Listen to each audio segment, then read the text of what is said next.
অহংকারের পতন হয়েছে প্যাট কামিংসের। ইন্ডিয়াকে আহমেদাবাদ স্টেডিয়ামে হারিয়েছিল, বড় স্টেটমেন্ট দিয়েছিল যে আমি আহমেদাবাদের দর্শককে চুপ করিয়ে দেবো, ইন্ডিয়ার 1 লাখ সমর্থককে চুপ করিয়ে দেবো স্টেডিয়ামে। এবং আজকেও তার কিন্তু একটা টার্গেট ছিল, কারণ আজকে মোস্টলি বলবো যা দর্শক এসেছিল তার 80% কেকেআরের সমর্থক ছিল, 20% হায়দ্রাবাদের সমর্থক ছিল। অর্থাৎ আজকেও প্যাট কামিংসের কিন্তু উদ্দেশ্য ছিল যে কেকেআরের সমর্থকদেরকে সাইলেন্ট করবে। মোটামুটি বলতে পারি কেকেআরের 60,000 সমর্থক এসেছিল, হায়দ্রাবাদের হয়তো 20,000 সমর্থক এসেছিল এরকমই। কিন্তু কেকেআরের আজকে প্ল্যান অন্য কিছু ছিল। আজকে খুদ প্যাট কামিংসে সাইলেন্ট হয়ে মাঠ ছাড়তে হয়েছে। তো সব কিছুরই একটা শেষ থাকে।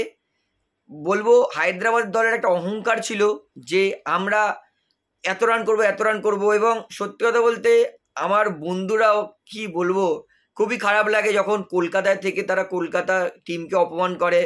তারা আরসিবি সিএসকে সাপোর্ট করুক, এতে আমার কোনো যায় আসে না, কিন্তু কেকেআর দলকে অপমান। আজকে যখন আমি আমার বন্ধুদের সাথে মানে কথা হয় তখন ওরা বলে যে কেকেআর পারবে না ফাইনাল যেতে, মানে তাদের অঙ্ক হচ্ছে, এবং শুধু তাদের নয় অনেকের অঙ্ক হচ্ছে যে এই মুহূর্তে হায়দ্রাবাদ ভালো ছন্দে ক্রিকেট খেলছে, আরসিবি ভালো ছন্দে ক্রিকেট খেলছে। অর্থাৎ বোঝা যাচ্ছে দুজন ফাইনালে যাবে, সেটা হচ্ছে হায়দ্রাবাদ আর আরসিবি। মানে কেকেআর যে পুরো সিজন ভালো খেললো, সে 10 দিনের রেস্ট পেয়েছে বলে তাকে টিম থেকেই বাইরে বার করে দিল। তারপরে ওদের কথা ছিল আজকে হায়দ্রাবাদ জিতে ফাইনালে যাবে, কেকেআর সেকেন্ড প্লে অফসে আসবে, এদিক থেকে আরসিবি জিতে প্লে অফস 2-তে খেলবে, ওদিকে কেকেআর হারবে, আরসিবি আর এসআরএইচ এর মধ্যে ফাইনাল হবে। কিন্তু সবাইকে চুপ করিয়ে দিয়েছে, সবার মুখে ঝামা ঘষে দিয়েছে কেকেআর এর প্লেয়াররা, একতরফা করে দিয়েছে। সত্যি কথা বলতে যারা বলছিল না, মানে যত আমাদের বঙ্গ তামিলিয়ান আছে, মানে যারা কলকাতা থেকে সিএসকে আরসিবিকে সাপোর্ট করে, তাদের মুখেও আজকে সত্যি কথা বলতে কেকেআর চুপ করিয়ে দিয়েছে। আমি আজ পর্যন্ত এত প্লে অফ ম্যাচ দেখেছি, কিন্তু এরকম একতরফা ম্যাচ কোনোদিন দেখিনি যেটা আজকে কেকেআর দেখিয়েছে। ফাইনালে যা কিছু হোক, কিন্তু এইটা সবাই মনে রাখবে যে কেকেআর প্লে অফসে কী করেছিল, দারুণ করেছে কেকেআর। এবং এইবারে বলি, আজকের মিচেল স্টার্ক সমালোচকদের জবাব দিয়ে কি বলেছে। ম্যাচের পর মিচেল স্টার্ক কিন্তু সমালোচকদের জবাব দিয়েছে।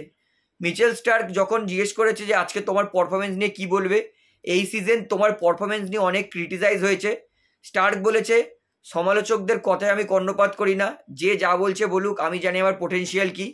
আমি সঠিক সময়ের জন্য ওয়েট করছিলাম, প্রত্যেক ম্যাচে নিজের সেরাটা দেওয়ার চেষ্টা করছিলাম, এবং লাস্ট কিছু ম্যাচ ধরে আমি সেরাটা দিচ্ছি। এবং সত্যি কথা বলতে সমালোচক কি বলছে সেইটার কান দিলে আপনি কোনোদিন ভালো ক্রিকেটার হতে পারবেন না। আপনি আপনার পোটেনশিয়াল, আপনার স্ট্রেংথের ওপর ভালো করলেই আপনি কিন্তু ম্যাচ উইনার হতে পারবেন আপনার দলের জন্য। এবং স্টার্ক আরও বলেছে যে হয়তো আমার ভালো খেলা আমি গুরুত্বপূর্ণ ম্যাচে খেলতে পারি, কারণ আমি জানি যে এই ম্যাচে আমাকে নিজের সেরাটা দিতে হবে। এবং স্টার্ক আরও বড় কথা বলেছে, তিনি বলেছেন শুধু আমাকে একা কৃতিত্ব দিয়ে লাভ নেই, গোটা প্লেয়ারকে, সবকটা প্লেয়ারকে আমাদেরকে কৃতিত্ব দেবেন, যেইখানে সবাই ভালো ফিল্ডিং করেছে, সমস্ত বোলার ভালো বোলিং করেছে। অর্থাৎ স্টার্ক তিনি দেখিয়ে দিয়েছেন কেন তিনি চ্যাম্পিয়ন বোলার, কারণ যেখানে এত ভালো পারফরমেন্সের পরেও স্টার্ক কিন্তু নিজের ঘাড়ে সমস্তটা কৃতিত্ব নেয়নি, একবারও বলেনি যে আমি সব করেছি, আমি সর্বেসর্বা। বলেছে ব্যাটসম্যানরা ভালো ব্যাটিং করেছে, বোলাররা ভালো বোলিং করেছে, ফিল্ডাররা ভালো ফিল্ডিং করেছে বলেই কেকেআর জিততে পেরেছে। অর্থাৎ বলতেই পারি আজকে স্টার্ক কিছু না বলুক, অত কিছু বলেনি মুখে, কিন্তু আজ করে দেখিয়েছে। এতদিন আগে যেই কমেন্টেটররা স্টার্ককে বলছিল যে 25 কোটি মানে কোনো কিছু ইজ্জত রাখছে না, 25 কোটিকে যে কোনো 6 মারছে, স্টার্ক আজকে দেখিয়ে দিয়েছে, মুখে নয় করে দেখিয়েছে যে কেন গম্ভীর স্টার্কের জন্য এত টাকা খরচ করেছিল। সত্যি কথা বলছি খুবই প্রাউড লাগছে কেকেআর এই বছর এত ডমিনেট করে খেলছে। তো ওভারঅল আপনার স্টার্কের কমেন্ট নিয়ে কি বলবেন? এবং স্টার্কের কাছে আমি অলরেডি ক্ষমা চেয়ে নিয়েছি, অনেকদিন আগেই ক্ষমা চেয়ে নিয়েছিলাম স্টার্কের থেকে, কারণ কেকেআর ভালো করলে, দেখুন কেকেআর প্লেয়াররা হচ্ছে আমার ইমোশন, কেকেআর প্লেয়াররা খারাপ খেললে আমি সেটা মন থেকে বলি না, হয়তো মাথা গরমের চোখ করে বলি, কিন্তু আমি চাই কেকেআর প্লেয়াররা ভালো খেলুক। তো স্টার্ক তাকে বলেছি সেটাও ভালোবাসার জন্যই, ভালোবাসি বলেই বলেছি। আর আজকে স্টার্ক ভালো করে সত্যিই আমার খুবই গর্ব হচ্ছে। তো স্টার্কের পারফরমেন্স নিয়ে আপনাদের মতামত কি সেটা আমাকে কমেন্টে জানাবেন। তাহলে ভিডিওটা এখানে শেষ করছি, আশা করি ভালো লাগলো। তো ভিডিওটি ভালো লাগলে অবশ্যই লাইক করুন, কমেন্ট করুন, শেয়ার করুন এবং বন্ধুরা চ্যানেলটি যারা নতুন আছেন সবাইকে একটা অনুরোধ করবো, তারা অবশ্যই পাবলিক ভিউ কলকাতা এই চ্যানেলটিকে সাবস্ক্রাইব করে বেল আইকন প্রেস করে অল করে রাখবেন। ধন্যবাদ।